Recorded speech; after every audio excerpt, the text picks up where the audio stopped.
What's going on, guys? Welcome to Rants Red Talk, where we discuss the topics that you send through to me on Twitter. And yo, we've had some good ones. So yeah, we're just gonna fly into it.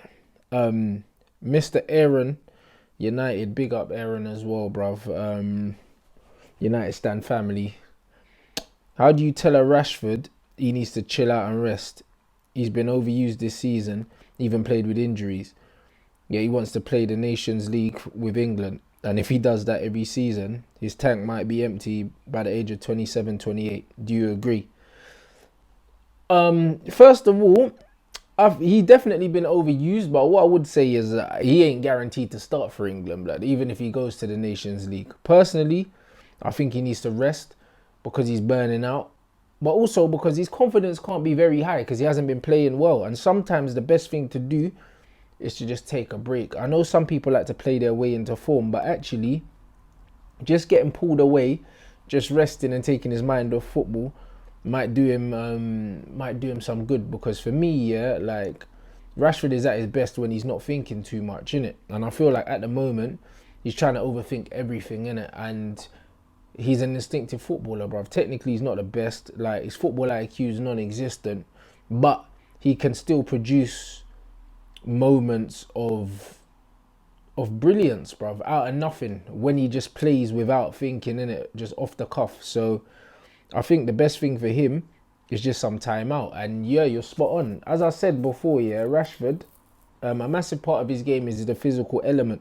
He's one bad injury away from potentially not even being good enough to play at a top team. Like, because if he loses half a yard of pace, he's pretty much useless in my opinion, because his pace and his energy is the one thing that probably gets him in the team, is the reason why Oli likes him. If Rashford was to lose a yard of pace, he's no good to anyone, bruv. You know what I mean? Because his close control's not great. He's not composed. You know what I mean? And his movement actually is not very good. Like, he runs a lot, but actually he doesn't run smart. Like, he runs into dead ends. So I think if he had a bad injury, like, you have to compare it to like a Michael Owen or something like that. Michael Owen had the football IQ to kind of change his game and turn into like a fox in the box. But when he was younger, he used to pick up the ball, dribble, go past people. Like, people almost don't forget the teenage Michael Owen. He was almost a complete forward. And I think that Rashford, if he gets an injury, he doesn't have the brain power to change his game and adapt it. So because of that, I think that we have to definitely be smart about how we use him, because I reckon a few injuries could ruin the guy. Let me know what you think in the comments, guys. That was a very, very sick question. Next one. It says, Therad Mohammed. These are the numbers of players that are still at their respective clubs since 2015. Manchester City 7, Liverpool 9, Chelsea 5, Arsenal 4, Wolves 2, Manchester United 18. There you go then, innit? That says it all. That tells you how shit our recruitment has been, bruv. 18 out of a 25-man squad, yeah, are still fucking there pretty much. That's abysmal, innit? When you think that since LVG's first season, man, I got 18 players that are still there. And in that period, we've hardly won fuck all, but we're not getting rid of these dead wood. Partly because a lot of these men are on big wages and nobody wants to take their wages, but also these guys are on long contracts, so they're happy to just ride it out.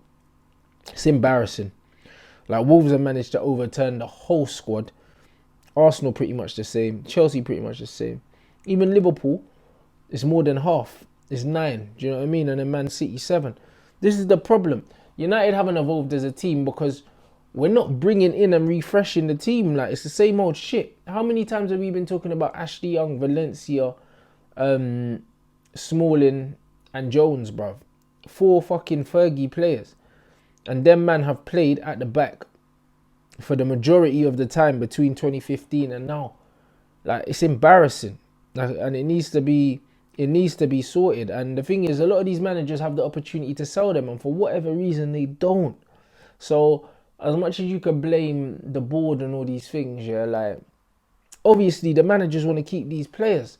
So I think that we have to question the kind of fucking managers, yeah, that we've that we've actually employed, because any manager that thinks that Phil Jones is good enough here, like honestly, I have to question them. Like I have to. And I know Ollie likes Phil Jones.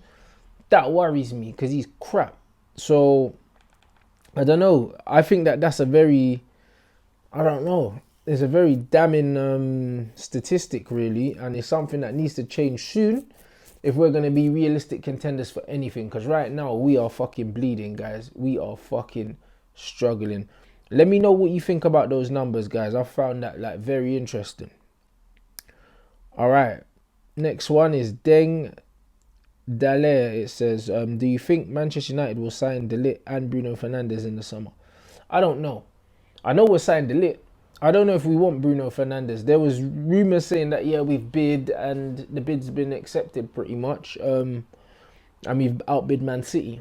If that's the case, then yeah, we will sign them both. But I don't understand where Pogba plays if we sign Bruno Fernandes, because they're both eights. And Fernandes is obviously like, for me, I thought he would have been Pogba's replacement if Pogba left. But I don't think Pogba's going to leave. I know he's been linked with a move back to Juventus. I know that Real Madrid would probably prefer Eriksen because he's cheaper. So for me, I think De Ligt, yeah. Like you saw Barca come out the other day, throw shade at us. That's probably because they know that we blew them out of the water for De Ligt, innit? So a man's talking about, yeah, he might as well have gone to the Chinese league and all this bullshit. I think that's a bit of salt from Barcelona. Them man aren't forgetting that they ruined Malcolm, they ruined Dembele. Do you know what I mean? They ruined Coutinho. Do you know what I'm saying? Them man have mashed up a few, man. And they want to throw shade. So, I think De Ligt, like I'm pretty confident of him. And then Bruno Fernandes, I don't know. I'd say if we're in for him, possibly. But I don't know. Like I could still see him going City ahead of us. I don't know why, bruv. Like when it comes to them kind of man, like them tropical exotic ballers, blood. Why would you not want to play for Man City ahead of us right now? I'd love Bruno Fernandes. But for me, if Man City are genuinely interested in him, then I don't understand why he wouldn't go there. Let me know what you think in the comment section. Do you reckon we could bag both of them? All right. And it's him again, bruv. I didn't even check the thing. I just liked the tweet. So I took a picture. It's Farad Mohammed again. What do you think of James Maddison? I like him, bruv. I like him. I'm not gassed to think that this guy is like the next Iniesta or something, but when you see the chances created by this Donya, you have to respect it, bruv. Especially in a team like Leicester. So he's a Manchester United fan. I know there's loads of gas about potentially getting him and that. Like, I'd take him, but if it's between him and Bruno Fernandes, I want Bruno in it. I know that James knows what it takes to play in the Prem, but I don't know. There's something about Fernandes, bro. You can't, regardless of what league it is, you can't look down your nose at them numbers. Like, that's what I was saying to someone the other day. Like, if somebody bags 30 goals from midfield, even at Sunday League level, yeah, like, semi-pro teams would have to kind of, do you know what I'm saying? We'll kind of have to look and say, yo, this guy might have something. Now, if you're semi-pro and you're bagging 30 goals from midfield, like, I guarantee you, like, a football league team's looking at you, bro. If you're in the conference, you're bagging 30 from midfield. I guarantee you League 2, League 1 teams will be like, yo, who's this you? Because that's an impressive feat, like, regardless. So, yeah, for me, Maddison's good. I think the new wave of English footballers is very promising. Like, I think it's an exciting time to be an England fan. Like, growing up, I never really had an affinity with the English football team because the football was shit. And also, like, yeah, there just weren't many footballers that looked like me, bro. But now, when I look at the team, like, it more reflects the society that I grew up in and the society that I live in now. Like, I can fuck with that. When I'm seeing, like, Raheem Sterling, who went to my primary school, like, I mean, the likes of Rashford, Lingard, fucking Danny Rose, like, you name it. Like, there's just a bag of man now, bruv. Even Jadon Sancho coming through. You got Hudson-Odoi and that. Like, now I'm saying I can vibe with this England team now. James Maddison's a culture baller, bruv. Back in the day, the English players were a bit stiff and one-dimensional, but we got a bit of swagger about us now. And Maddison's cold. Like, he's definitely got that in it. So I'm looking forward to seeing what he does. Would I take him at United? Yes, I do rate him. but I don't think he is the answer right now. I reckon he could stay at Leicester for another season. Let me know what you think about James Maddison, guys. Okie doke. And now we have, what do you think of Onana as a replacement for De Gea? Well, yeah, I guess everyone's seen the news, yeah, that Gigi Buffon's been released, and that can only mean that David De Gea is going to follow Ander Herrera to PSG. That's fine by me, to be honest. Like, I was cool with Herrera getting sold, and I think David De Gea has done enough for us. Clearly, it's a money thing. United aren't willing to pay him what PSG are. That's cool. You know what I mean? I don't think he's going to win the Champions League if he goes to PSG anyway, to be honest, so it doesn't matter. I don't know. Like, I'm not even going to lie to you yet. I've seen a little bit of this goalkeeper, but not enough to say that I think that he's a must sign. When I saw him, I never thought, yeah, like, we have to have this guy. He's got good feet. Maybe Ollie's looking for a goalkeeper that can play out from the back. That wouldn't be a bad idea because De Gea's feet and his distribution is actually diabolical. He's the best shot stopper in the world, but his all-around game, bruv, like, De Gea's very flawed, and we started to see that this season. And it ended up costing us some valuable points. So, as a De Gea replacement, I wouldn't be upset if we got him, but I still think that there's better keepers out there, to be completely honest. What do you guys think? If not him, what other goalkeepers would you think? Obviously, people are going to say, oh, Black and that, but realistically, like, he don't look like he's going nowhere. He looks very settled. If we signed De Ligt, who would be the perfect centre-back to partner him, as I don't think any of the centre-backs at our club are good enough, at Shane Bradley. To be honest, yeah, I want Toby, bruv. Like, for 25 million... Like, we're dickheads if we don't go get Toby, bro. Like, we're dickheads. Like, obviously, like, he's at a better club at the moment. Like, technically, no, well, he's at a better team. He's not a better club. United are a better club than Tottenham, and Tottenham are a better team at the moment in terms of football. But it's his last contract. He's 29, bro. He's gonna want a decent amount of P's. We can provide him with that. I just think we have to go get Toby for 25 million. I think it is fucking, like, it's unbelievable if we don't. Like, no, you're not going to get a world-class centre-back for 25 million anywhere. I think that has to be a top priority, to be honest. I think the next to Bailly or Lindelof is good enough. Like, it is. Eric Bailly, obviously, with that injury, like, he's going to be out for a while. But Lindelof and De Ligt is calm. You know what I mean? It is calm. Obviously, I wouldn't mind a bit more seniority next to De Ligt.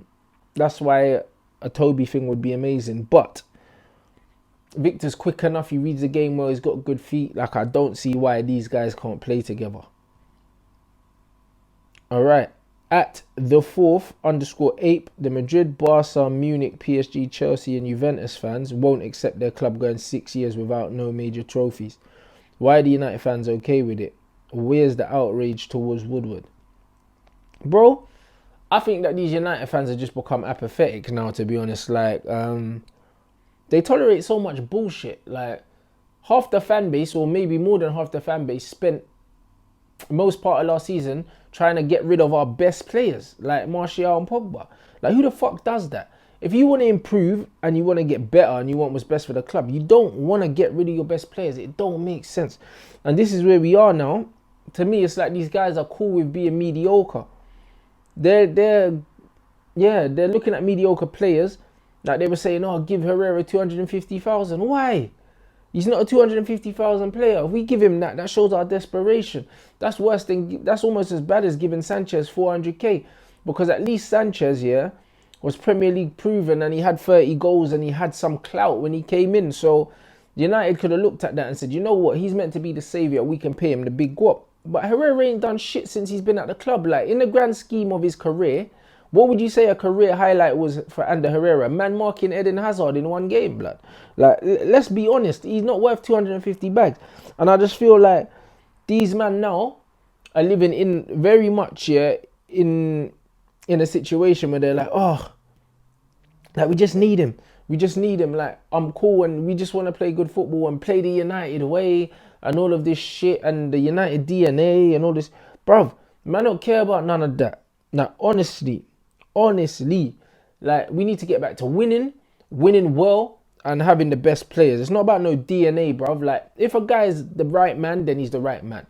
That goes with the DOF, that goes with the manager, that goes with the players. If you're the right man, you're the right man. It don't matter if you came through the academy.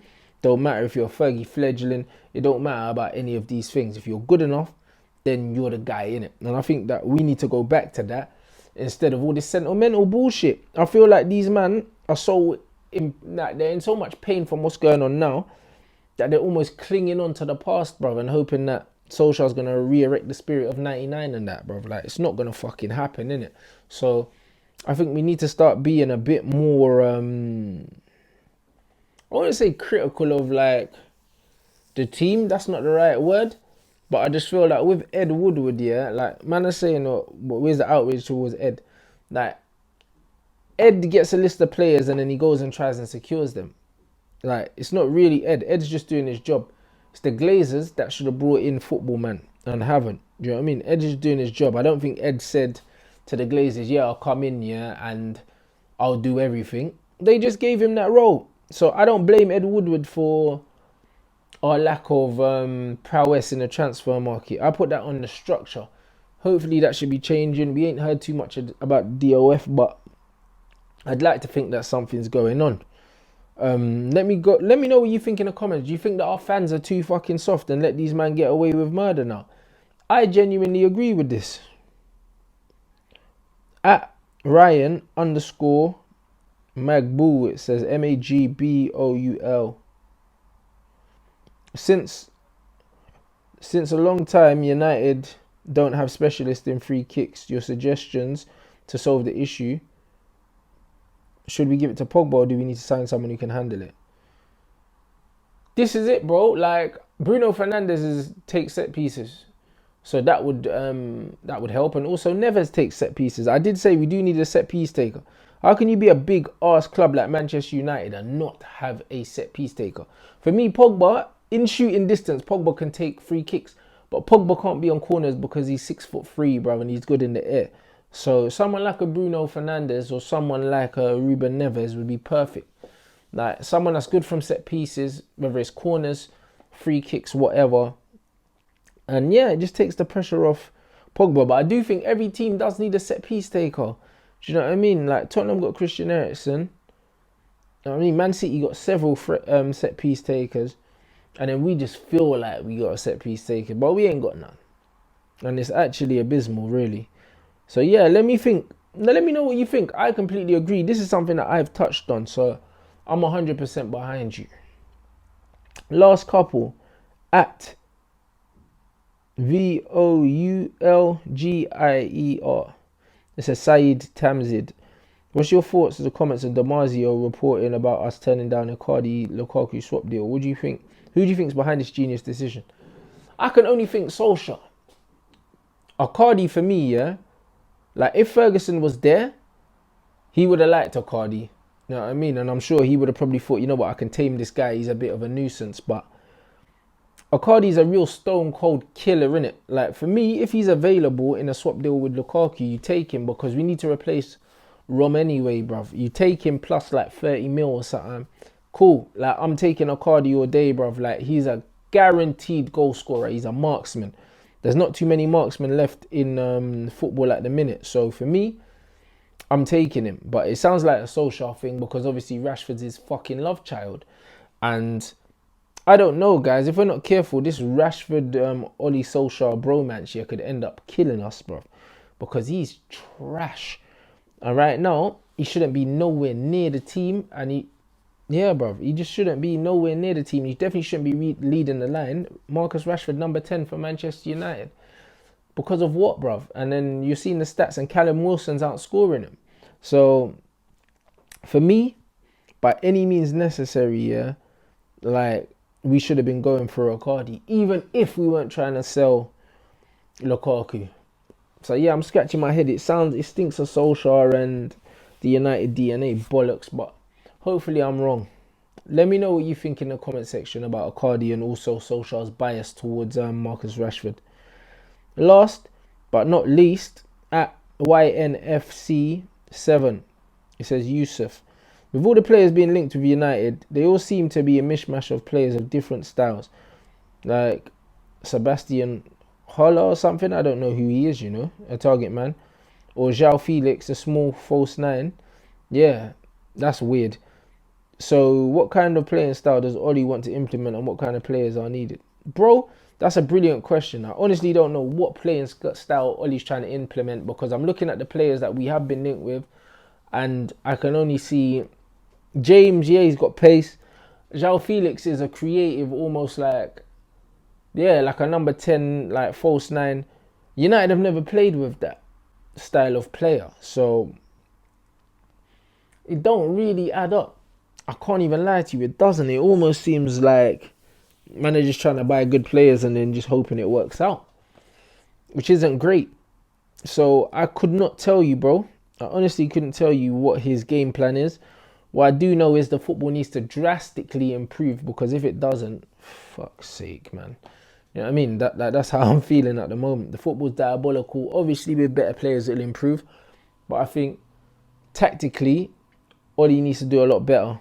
He needs to do a lot better. And I think, I don't know how optimistic I am that that's going to happen. Obviously, the good players will help, but I feel like there's a lot of patterns or lack of in our game and certain things that we still need to address. But yeah, let me know. That's all your questions, guys. So just jump up in the comment section as usual. Let me know how you feel about all the above. How do you feel about Oli's current playing style, and where do you think he's going to look to take us based on who we've been linked with? Also, make sure you add all the socials. Smash the like button. It's at Rants and Bants on Twitter, Instagram, and obviously sub to the YouTube channel. Also, the link to my fight is in the description if you want tickets. Also, I'm going to be getting paper tickets, so I'm going to have those at my gym. So if you're in and about London and you want to come to my gym, pick up the paper tickets, also watch some sparring and some training, like, you're more than welcome. We're like 3.5 weeks out, and yeah, training's going well. Looking forward to it. And yeah, I'm looking forward to having you guys down there, man. It's for a very good cause. It's not being live streamed because it is a charity event. Like, it's at the O2. If it was my event, then obviously I would stream it, and I'll be looking to capitalize on that financially. Like, who wouldn't? Do you know what I mean? I'm a businessman, but this is literally just for charity.